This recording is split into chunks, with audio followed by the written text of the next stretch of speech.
The second question is from Mark's King. Is masturbation haram for teens? A similar question has been asked. Assalamu alaikum, Dr. Zakir Naik. My name is Abdul Ganiyu. I would like to know the ruling on masturbation. I traveled and left my family behind for greener pasture for about 1.5 years now. I miss my wife very much. When I call her online for video chat, we sometimes end up with masturbation. I would like to know if this is sinful or not. A similar question is asked by a third questioner. Assalamu alaikum, sir. I am Habibullah Islam from Assam, India. I am a student. Is masturbation haram in Islam? I do this and later I regret. I do tawbah, but after some days I do it again. I can't find the solution to this problem. I am unhappy with masturbation and what I do. The question that is masturbation permitted in Islam is a very common question, and literally every session I have 1 or 2 people asking this question. But I've been trying to avoid answering this question, but today I decided that let me answer this question. As far as the act of masturbation is concerned, the scholars in Islam, there are different opinions. But the majority of the scholars, they say that masturbation in Islam is haram. Even though majority of the scholars say haram, there's a large number which also say that it is makrooh. And there's another large number of scholars who say that it is mubah, it's optional.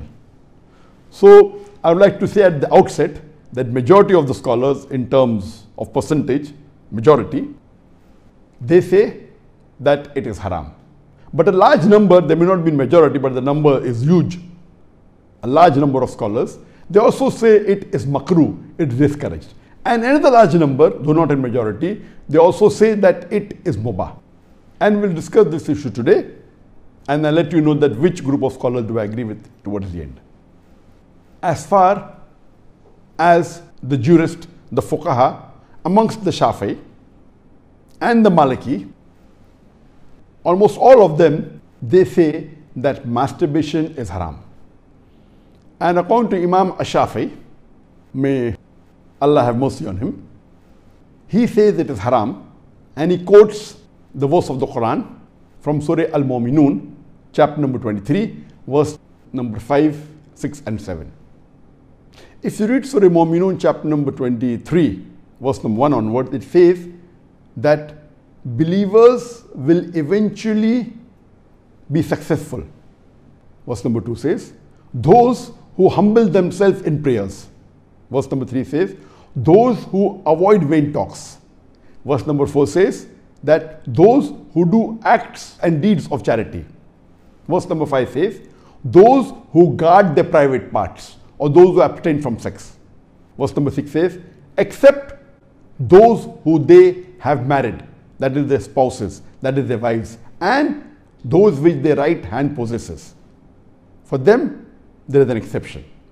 And verse number 7 says that all those who cross these limits, they are transgressors. So here the Quran says in Surah Al-Mu'minun, chapter number 23, verse number 5, 6 and 7, that the mu'mins are those who guard their private parts, abstain from illicit sex, except from their spouses and what their right hand possesses. That's an exception. And all those who cross these limits, they are transgressors. So based on this verse of the Quran, Imam Shafi'i, may Allah be pleased with him, he says that here the verse is very clear cut, that sex you can only have with your spouse and what your right hand possesses, and everything else is prohibited. Now, this verse of the glorious Quran can be interpreted in 2 ways. The first group of scholars, they understand this verse as here guarding your private parts. In Arabic, it means that all types of sexual pleasure. That means all types of sexual pleasures for a moment is only permitted with your wife and what your right hand possesses, that is the slave girl. And now the slave woman has been abolished. So now it is restricted to only your wives.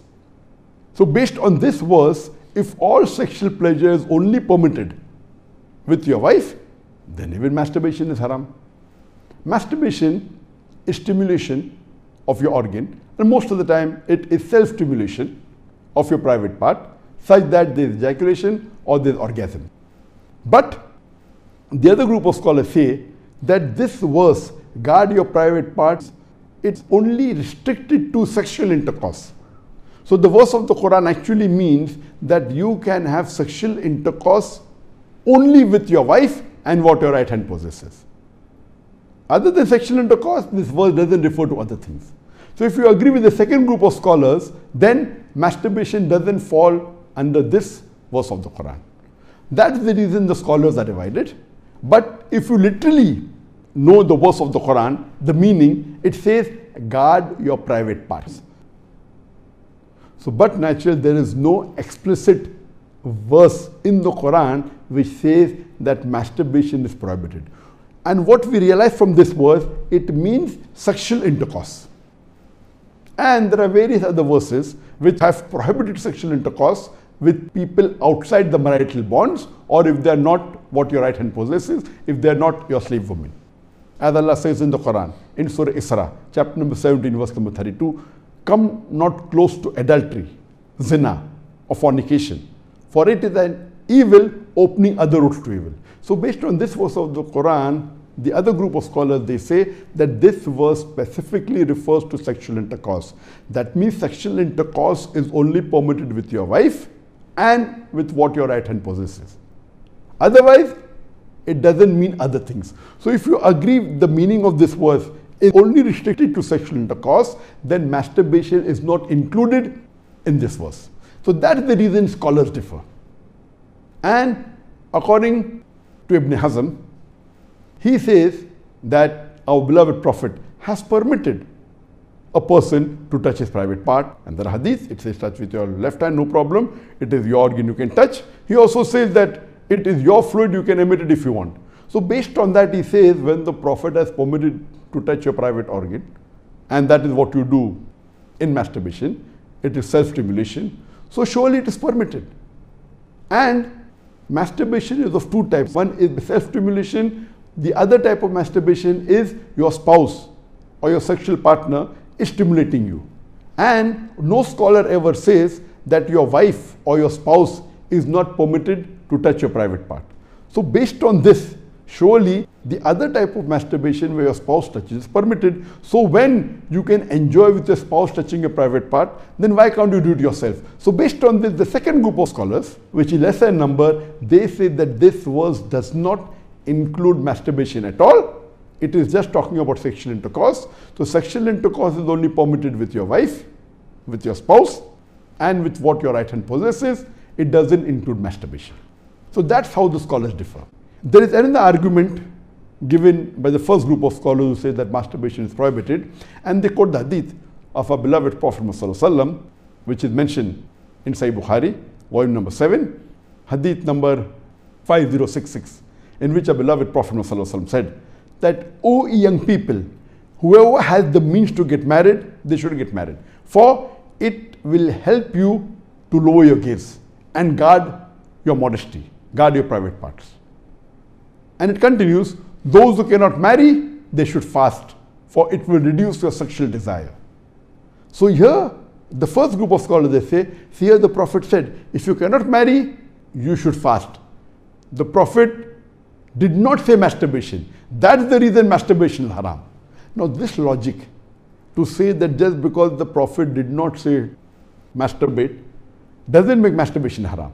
Yes, what we have to understand from this hadith, that the young people should marry if they can. If they cannot marry, they should fast. That means fasting is mustahab. Nowhere does it mean that masturbation is haram, because it's not mentioned as haram. Suppose if I say that eat date, it's good for nourishment and for energy. And if the Prophet says eat date, that does not mean eating mango is haram. It means eating date is good, it's mustahab. The other fruits become mubah. So it is wrong to conclude from this hadith of Sahih Bukhari that masturbation is haram. It is wrong logic. Because for haram, there should be strong evidence from the Quran or from Sahih hadith. So based on this, the second group of scholars who say it is not haram, they say there is no text at all anywhere in the Quran. This is the only verse which the scholars quote of Surah Mu'minun, chapter number 23, verse number 5 to 7, which they say it doesn't include masturbation. There is no clear-cut evidence. It only speaks about sexual intercourse. And there is no Sahih hadith prohibiting masturbation. There are some daif and mawdu hadith which say masturbation is prohibited, but that is not good enough for evidence. So we come to the second group of scholars and we'll discuss what they say. They believe that masturbation is makrooh. Amongst them is Ibn Abbas, may Allah be pleased with him, who was the companion of the Prophet. There is a person who comes to him and says that I have been masturbating. He says that masturbation is better than fornication. Marriage is better than masturbation. That means the call, the verdict of Ibn Abbas, may Allah be pleased with him, who was a close companion of the Prophet Muhammad, according to him, marriage is better than masturbation, masturbation is better than fornication. Indirectly, it means that surely masturbation is permitted, but it is makrooh. The best is marriage. If you cannot marry, then masturbate, because it will prevent you from fornication. So based on this, the second group of scholars who say masturbation is permitted but comes in the makrooh category is Imam Ahmad ibn Hanbal. He is of the opinion that masturbation should not be done, but if you are going to do fornication, then you can do masturbation, and he puts it in the makrooh category. So the Hanbali school of thought, most of them, they say that masturbation comes under the makrooh category. That means it's discouraged. And this is also said by Mujahid. He says that masturbation, it should be avoided, but if it's done to prevent fornication or zina, it is permitted. This is the view even of Ibn Hazm, that Ibn Hazm says that masturbation is makrooh, it's discouraged, but if you're going to involve in fornication, then better do masturbation, it is permitted in such cases. And he says that though masturbation is permitted, it is not amongst the deeds of the noble people. It's not the deeds of nobility. That was his saying, Ibn Hazm. That means the noble people normally don't do it, so it is discouraged. So that is the reason this group of scholars put it in the makrooh category. There are many other scholars in this category. Time will not permit to discuss that. The third group of scholars, they put in the mubah category. The students of Ibn Abbas, some of the students, they understood that Ibn Abbas has put masturbation in the makrooh category, and even they say it is makrooh. But the other group of students of Ibn Abbas, may Allah be pleased with him, they said that it is mubah, permitted, without any condition. Amongst them, we have Jafar bin Zaid. He was a tabain, may Allah have mercy on him, and he was a student of Ibn Abbas, may Allah be pleased with him, and his opinion is that masturbation is permitted, there is no harm at all in doing, it is mubah, there is no sin, under normal circumstances permitted. There is another tabain by the name of Amr bin Dinar. According to him also, masturbation is permitted, there is no restriction, it comes under the mubah category. If you want to do it, do it. If you don't want to do it, don't do it. It is in the mubah category. Even the famous scholar Imam Shawkani, he is very famous, just 150, 200 years back he was there. And according to him also, masturbation is mubah. It is permitted. It is optional. If you want to do it, do it. There is no sin. If you don't do it also, there is no problem. It is under the mubah category. And even according to Bardawi, he says that masturbation is makrooh, but depending upon the situation, if it causes you trouble, it comes under the haram category. And he also goes on to say that if you fear you will do fornication, masturbation becomes fard. That's his opinion. So here you have three groups of scholars. One group which is the majority saying it is haram, based on the verse of Surah Mu'minun, chapter number 23, verse number 5 to 7. Whereas the second group of scholars say it is makrooh, it's discouraged. And the third group say it is mubah, it is permissible, it depends upon you. According to me, I being a medical doctor, that in our medical college when I did my medicine, they used to say that when you ask a person, do you masturbate? 99% will say yes. And the remaining 1%, they are lying. Anyway, this is just a joke. It's amongst the medical students. It's not a fact. But according to research, today research tells us that amongst the males, 95% masturbate. Amongst the females, approximately 80% masturbate. I'm not saying that it is normal to masturbate, but it is very common. And there is a myth that which is there if you go to some of the Islamic sites, and those who believe it's haram, they say that masturbation causes blindness, masturbation, it causes nervous problem. All these things are a myth. In no way does masturbation cause blindness. In no way does it cause a nervous problem. Yes, if you do excessive masturbation, there can be certain problem, that is excessive masturbation. And even medical science tells us, if you do excessive sexual intercourse with your wife, maybe 10 times a day, even that will cause problem. So excessive anything or excessive most of the things will cause you problem. But normal masturbation medically doesn't cause any problem. If you do masturbation according to medical science, it is normal. If you don't do also, it is normal. But the majority of the people are involved in masturbation. But I'm not saying it is the norm, but I'm saying that majority people do it. So based on what the scholars say and what medical science says, I agree more with the second group of scholars, and I would say that masturbation is makruh. It is discouraged. To make anything haram, you require a strong evidence from the Quran or from Sahih Hadith. And there is no evidence whatsoever. The verse of the Quran, I do agree with the second group of scholars. For example, Ahmad ibn Hanbal, may Allah be pleased with him, and the other group of scholars, Ibn Abbas, may Allah be pleased with him. I believe with Ibn Abbas' call that it is not haram. And this verse of Surah Mu'minun, chapter number 23, verse number 5 to 7, does not include masturbation. It's not prohibited. It is restricted to sexual intercourse. And I put it, because there's no evidence, it will either come in the mubah. I put in the makruh because I agree with the call of Ibn Hazm that it is not the act of nobility. But because majority of human beings are involved in it and there is no evidence from the Quran and the Sunnah to prohibit it, I put in the makruh category. Everything the majority do is not correct. For example, today, according to research, 95% of the women in the Western countries, before they pass the university, they are involved in zina. That does not make zina halal, not at all. The Quran is very clear cut in Surah Isra chapter 17 verse number 32 that zina is prohibited, it is haram.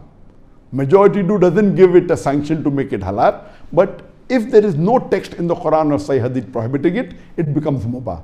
I put it into the makruh category for various reasons. What are the reasons? It's not the act of the noble people. Number two, that excessive masturbation is haram.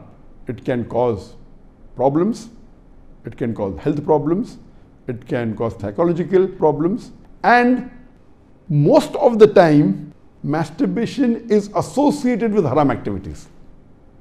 Most of the time, masturbation is associated with pornography. Whether you're watching a blue film or a pornographic film, or you're watching obscene photographs, images. Here itself, if it associated with haram activity, that again becomes haram. So if you associate masturbation with pornography or with obscene photographs, it is haram and that is prohibited, and it leads to that high chances. That's the reason I would say that best is to avoid. But if you cannot marry for various reasons that we have, so the best would be you fast, as was recommended by beloved Prophet in Sahih Bukhari, volume number 7, hadith number 5066, that, O young people, whoever has the means to get married, they should get married. For it will help you to lower your gaze and guard your modesty. And if you cannot marry, then you fast, it will reduce sexual urge. And this is scientifically proven that if you fast, it reduces your urge of your sexual desires. So the best is to fast. But it will not be possible to fast always, and depending upon the levels of sexual urge, that keeps on differing. So based on this, the mustahab is to fast. But if you cannot, or if that's not sufficient to suppress your desire, and if you have to masturbate, it is permitted. It is not a sin. There is no evidence anywhere in the Quran or Sahih Hadith which says that if you masturbate, you get a punishment. Here, the reason I'm saying this, that I being a medical doctor, I know that there are many Muslims, many of them, hundreds, who have come to me for consultation. And they believe, because of the views of most of the Muslims, they are good practicing Muslims, but they believe it is haram. So they come to me. And the similar what question was asked, that he's tensed, he's unhappy, and he has got mental stress. Because they are good practicing Muslims, they pray 5 times salah, but they realize and they think masturbation is haram, so they get tensed up and worked up. And this causes many a time big problem. Because they think it is haram and they're doing it and they have the guilt feeling, this guilty conscience prevents them sometimes or many a time even to do good deeds. It disturbs them in their salah, it disturbs them in the reading of the Quran. So because of not knowing the fact, what is there in the medical science today, these people think it's haram, it disturbs them. So I would like to tell you that I'm not giving a blanket rule that do it. I'm just telling you best avoid it. But if you have sexual urges which you cannot suppress, doing masturbation is not haram according to me. It is permissible. Don't do it excessively. Once in a while, no problem. Don't be mentally disturbed that it's haram. And as the questioner asked, I have asked for forgiveness, again I do it. I repent, again I do it. So let me tell you that if you come under this category where you have sexual desire, that keeps on differing from different people. Some people have high sexual desire, some people are medium, some people have less. So if you fall in the category of people who have high sexual desires, and if you're not married, and if you have to masturbate, though it is makrooh, I would say it's discouraged, but don't have the guilt feeling, don't do it excessively, don't do it along with pornography. And I would go to the extent that if, because of this, you're going to do fornication, or zina, or adultery, then according to me, masturbation becomes mustahab. And as mentioned by Imam Ibn Hanbal and Ibn Abbas, may Allah be pleased with him, that masturbation is better than fornication. So normally according to me, I would like to repeat, I'm not giving a blanket permission all of you should do. According to me, masturbation comes in the makrooh category. Best is to avoid it. If you have the urges and if you're not married, better that you fast. If the urges are yet there, then masturbation is permitted. There is no sin, there is no punishment, you don't have to feel guilty. And if you have the urge and if you think you'll do fornication, then better do masturbation and avoid fornication and marry as soon as possible. We know that masturbation differs in different people. Even after marriage, masturbation, majority of the people masturbate. 70% of the males after marriage, they masturbate. But of course, by age it keeps on reducing. Marriage also reduces. The more sexual intercourse you have, it reduces. So this is my view regarding masturbation. It is makrooh. Avoiding is the best. Next option is fasting. If you yet have the urges, then it's permissible. Don't have the guilt feeling, and see to it that you practice and stay on the Quran and Sunnah, offer your salah and do your ibadah, and inshallah pray to Allah subhanahu wa ta'ala that He keeps you on the straight path. Hope that answers the question.